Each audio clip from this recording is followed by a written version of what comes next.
Driving licence পদ্ধতিতে বড় ধরনের পরিবর্তন আসছে এমনটি জানিয়েছেন সড়ক পরিবহন, সেতু ও রেলপথ মন্ত্রণালয়ের উপদেষ্টা মোহাম্মদ ফাউজুল কবির খান। তিনি জানান, দেশে সড়ক নিরাপত্তা নিশ্চিত করতে হলে প্রশিক্ষিত চালক তৈরি করা জরুরি। তাই লাইসেন্স পদ্ধতিকে ঢেলে সাজানো হচ্ছে। নতুন নিয়ম অনুযায়ী ড্রাইভিং লাইসেন্স পেতে হলে বাধ্যতামূলকভাবে 60 ঘন্টার প্রশিক্ষণ নিতে হবে। শুধু তাই নয়, প্রশিক্ষণকালীন চালকদের ভাতাও দেওয়া হবে। এই প্রশিক্ষণ পরিচালনার দায়িত্বে থাকবে বিআরটিসি এবং সেনাবাহিনীর বিভিন্ন প্রতিষ্ঠান সহ অন্যান্য স্বীকৃত সংস্থা।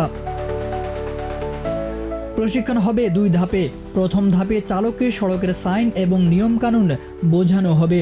দ্বিতীয় ধাপে শেখানো হবে গাড়ি নিয়ন্ত্রণ ও নিরাপদভাবে চালানোর কৌশল।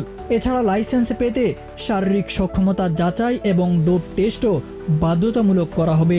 এসব কার্যক্রম শুরু করার প্রস্তুতি ইতিমধ্যে নেওয়া হয়েছে। সম্ভাব্য আগামী মাস থেকেই নতুন প্রশিক্ষণ কার্যক্রম শুরু হবে বলে জানানো হয়।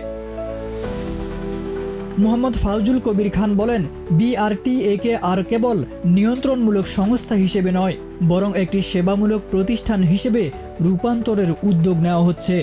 এজন্য ড্রাইভিং লাইসেন্স ইস্যু প্রক্রিয়ার সঙ্গে যুক্ত যেসব অপ্রয়োজনীয় কমিটি ছিল সেগুলো বাদ দেওয়া হবে। সব মিলিয়ে বলা যায়, সড়ক নিরাপত্তা ও শৃঙ্খলা ফিরিয়ে আনতে ড্রাইভিং লাইসেন্স ব্যবস্থায় এমন পরিবর্তন একটি যুগান্তকারী পদক্ষেপ হতে পারে। এখন দেখার বিষয়, এই উদ্যোগ বাস্তবায়নে কতটা সফলতা আসে। তারেক আজিজ খান, প্রজন্ম 24।